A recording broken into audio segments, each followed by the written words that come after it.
Hey guys, Sean here and welcome to the F1 Word. Now, yesterday has surprised all of us by launching some rendered images of their new 2018 Challenger. But today, as we expected, Williams have given us a first glance at their new 2018 car. I'm going to be joined by Jonty in just a couple of minutes to go over the car, have a look at it and kind of give our first impressions of it, and also a brief opinion of what we think Williams are going to be able to achieve in 2018. But I'm going to bring some quotes from the London event. Claire Williams said, "I am thrilled to be back and launching our new car for a new season with a new, exciting driver lineup. Our entire team have put a huge amount of effort into the development and production of this year's car, and we are all looking forward to seeing it on the track." Paddy Lowe, who will have had a massive influence over the design of the 2018 car, said, "The car has many new features, most of which are not all that obvious, but externally, the team has pursued a very different aerodynamic concept, which has allowed us some significant progress in aerodynamic performance. All Formula 1 cars are an evolution of what has gone before to some extent, but the FW41 does involve a number of departures from the directions that have been pursued in the past. Overall, the philosophy we are starting to see emerge is a new approach to the collaboration between aerodynamics and design to achieve the optimum working result." All the right words there as far as I'm concerned from Paddy Lowe, but have Williams designed a good car at first glance? And that feels like a natural point to bring in Jonty. Jonty, first impressions of that Williams. It seemed initially a bit anticlimactic. It didn't help that we didn't have a link to actually watch the stream. Yeah, I've got a feeling someone might be getting enthralled in the PR department, but after a closer inspection, it's very subtle. There is things there. You just got to look for them. It's definitely a Paddy Lowe car, isn't it? I would put it that way.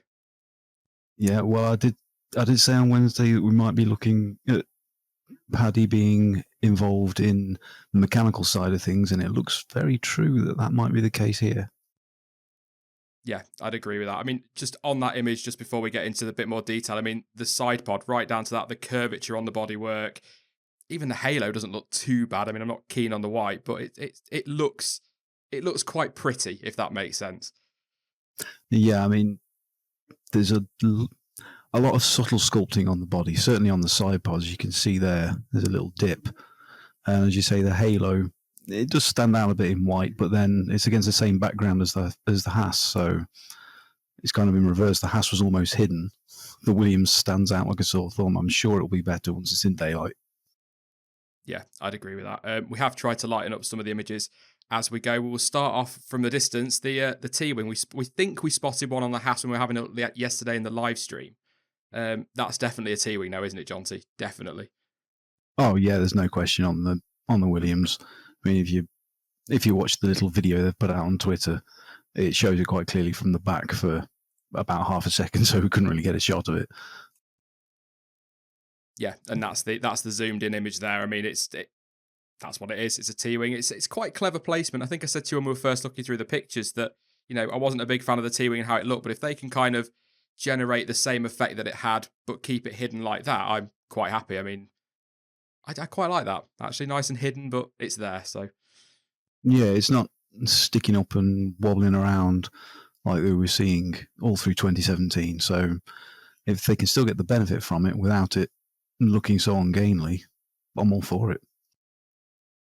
yeah, they look ridiculous, didn't they? 20 like coat hangers hanging off the back of the car. I don't know what they did. They obviously did something, otherwise it wouldn't be there. But obviously they found something and worth putting it on the car for 2018. One thing we spotted, which kind of really intrigued us, was that rear suspension. And as you can see there in the picture, there seems to be like a little part of that suspension just coming down at an angle into the bodywork.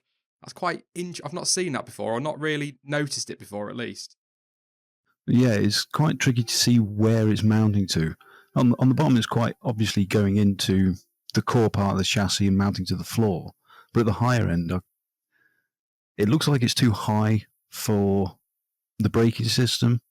It could be something to do with the rear wing, a different mounting, but it's very hard to tell. And it's definitely not there on the Haas. So it's anyone's guess at the moment. I'm sure we'll see better once testing comes around. It's one of those things, as I said to you earlier, either it'll work absolutely brilliantly, whatever it is, and every single car will have one in 5 races' time, or it'll be terrible in 5 races' time, they'll lose it. But it's little bits like that we quite like seeing. We get a little bit excited over stuff like that, don't we, Jonty? It's a bit sad, really, but we do. Yeah, I mean, this is only the second car, and I'm getting quite excited because there are things on both cars which aren't on each other. which is always good news. Two completely different directions from two cars.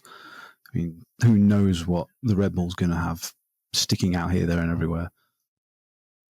I was going to say, if this is what the midfield and the back end of the grid are doing, then it bodes well for that Red Bull and the front end of the grid for sure. One of the other bits we got quite intrigued by was what I can only really describe as an arm, really, which will be some just sort of comes from behind the front wheel, as you can see there, onto the barge boards. It caught our eye almost straight away, didn't it? Yeah, I mean, that sticks out quite prominently to me. I think it's quite clearly support for the barge board, but it mounts so far forward. From one of the angles when in the video when the car's turning around, it almost looks like it's meeting the suspension. It's that far forward, and obviously sculpted to do bits of aero, but being that far ahead of the side pod, it could just be an evolution of what we saw from Ferrari last year. Yeah, it's like you say, it's probably just an aero part. It'll direct the air quite nicely, but it is intriguing that they've come up with little bits. It's stuff that we haven't really seen from Williams for a while, that little bit of innovation. Usually you get, as we saw last year, a pretty standard car, few bits sticking off here and there, but there's definite, as we said at the start, Paddy Lowe influence on this car, and that looks like a Paddy Lowe play, if you like. Yeah, it's certainly a step away from what Williams was last year. I mean, they did have the extended barge boards around the side pod, but nothing as intricate as this. It's quite nice looking at it. And one thing that you spotted as well, Jonty, on the magazine cover image, strangely enough, was the closest we've got to a top-down view, and that's the front suspension, just nicely angled there as well. Just something we haven't seen, certainly not on a Williams for a while, or on any F1 car for quite a while. Yeah, I mean, usually you get there's some forward sweeping, some rearward sweeping elements, of the suspension. How the wishbones normally are just a bit further forward, so you get that traditional shape. Now there you've got top and bottom wishbones and the steering arms all parallel to each other and all swept slightly forward of the axle. Oh, well, what would be an axle, which is different, to say the least. That's going to do a lot channeling the air as well. So they really have made a lot of leaps forward. I'm not so sure they'll be as far back as we were thinking. No, that was, I'll be honest, we'll come on to a little chat about a prediction in a bit, but I did actually feel, looking at that car, I was quite excited about the Williams car, as I said to you earlier, but when I looked at it when it first came out, I thought, that's different. You know, it's simple, but a lot of it's very, very clever. And something that I guess got you a little bit too excited, Jonty, was what we're calling the tongue flap on the Williams. Something we have not seen an F1 car, I think, from what we can remember, ever, really. Yeah, I mean, we've seen various little winglets and elements hanging from the underside of the nose before. They were quite prominent on the Mercedes last year. But this is very large, and it's the leading edge actually comes up on the side of the nose, quite a long way forward. I didn't realise you could actually see it on the previous image, which I only just noticed. And it seems to be quite wide as well as it goes back, but it's definitely not sort of the leading splitter edge of the under tray. It's definitely a separate element. So that's a very interesting little piece. I mean, there's definitely nothing like that on the Haas. The Haas has kept that area pretty clean. So it looks like a very different direction with what they're doing with the air from the front wing.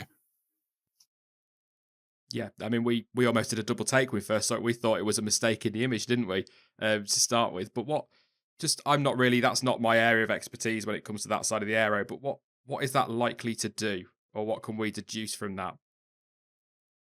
I got a feeling that is going to be trying to focus some air towards the floor to get a better generation of the low pressure underneath to use in the diffuser. That's all I can think at the moment, because it's not really going to affect the Y250 too much, because that steers around the sides.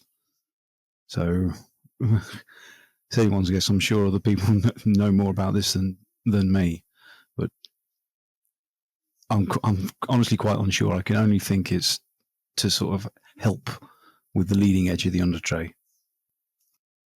It's definitely one to think about, isn't it? And sort of go away and have a really good look at and analyse a little bit more at some point. Something else that you spotted actually, Jonty, completely out of nowhere, I guess, when we're looking again at that magazine cover photo or rendering. I think it's a rendering, but a clever mount to the rear wishbone. Is it the rear wishbone? Yeah.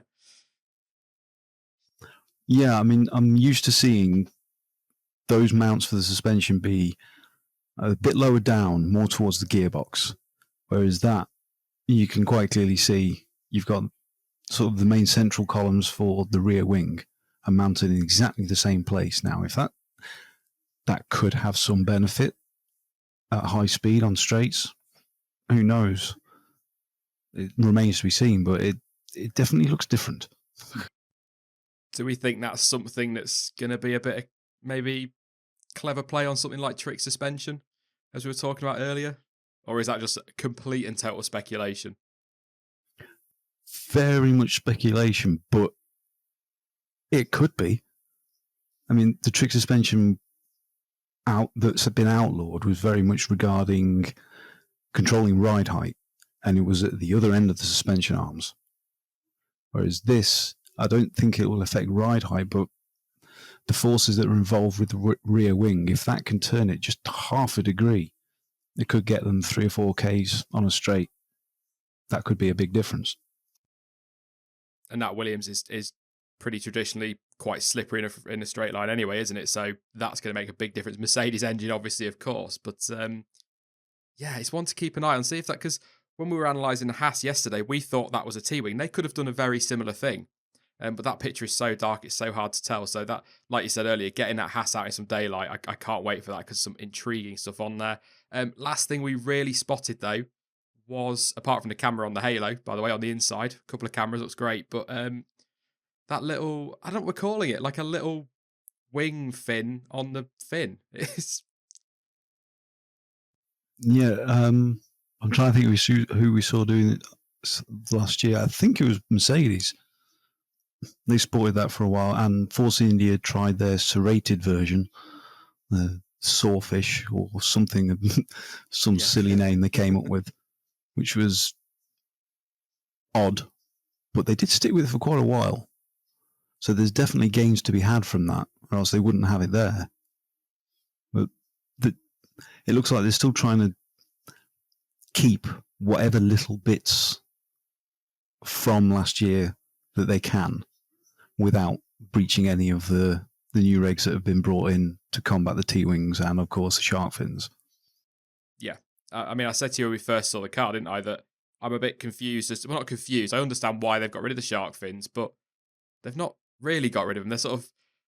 They're still sort of 2/3 there, aren't they? So it's not a big change at the back of the car, really. But I did wonder with that little wing we were just talking about there, if there is something to do with whatever the T-wing was doing there. Maybe that's kind of replicating that to some extent. But obviously, like you say, the Force India were running them last year, and was it Mercedes as well? So it's an interesting one. All in all, I think once you get digging and looking at a bit of detail, quite a nice little car, Jonty. Yeah, it's definitely a big step forward from the last, not just last year, the last 2 or 3 years at Williams. I think it's still going to be slippery in a straight line because they have been traditionally. Hopefully now they'll carry it around the corners as well. Yeah, and obviously with Paddy Lowe on board as well, that car should develop quite nicely through the season as well. Realistically, what are we looking at for Williams this year? Are they going to make a big leap forward, or is, with McLaren's resurgence, them kind of staying where they are going to be a bit of a win this year? Just on first impressions of that car, I think they're going to be up scrapping with Force India a bit more. And probably with Renault as well. I think it's going to be tighter in the mid. Say a 5-team midfield battle as opposed to 4. Yeah, I'd agree with that. I think coming before the Williams launch, we were talking about Force India, McLaren, possibly Renault kind of mixing it in that battle for 4th, 5th and 6th. But I think looking at that, we can almost certainly throw the Williams in there because we know the engine will be fine. So got the chassis nailed, they'll be fine. But also, I think Haas might surprise, having looked at that car again overnight. I've just got a feeling they might do something that might surprise. I don't expect them to be up there fighting with the big teams or anything, but they could really mix up that midfield quite nicely.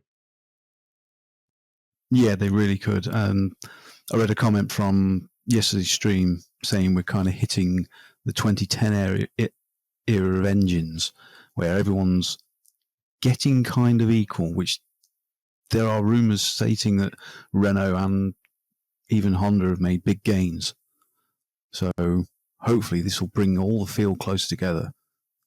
And looking at just at the Haas and the Williams, it certainly seems like the case. I suppose we ought to have a quick mention of Sergei Sirotkin and Lance Stroll. Of course, Lance Stroll's second season. They're inexperienced. I'm not going to bash them. They are inexperienced. Stroll had a record-breaking debut season. However you want to look at that, that's absolutely fine. Sergei Sirotkin, we don't really know. He could be absolutely brilliant. Obviously, they've got Kubica's experience, but he's not been in an F1 car properly for a long time. How much could that driver lineup realistically hinder Williams this year? Because I'm a little bit concerned that they might develop the car really well, but then you've got 3 drivers, 2 who are not massively experienced and 1 who hasn't really been in F1 properly for a long time, are going to be expected to help develop this car. Could that hinder them this year a little bit? It certainly could. The younger drivers, again, going back, don't really have as much knowledge as to what the engineers want to hear in the form of feedback when developing a car. Certainly, they will have it when setting up a car from all the junior formula. Yeah. But when developing a car, the answers that the engineers want are going to be different. Hopefully, they can balance that out by being younger, more brash, and a bit more daring to push things a bit further than the older guys might. So maybe that can give some gains.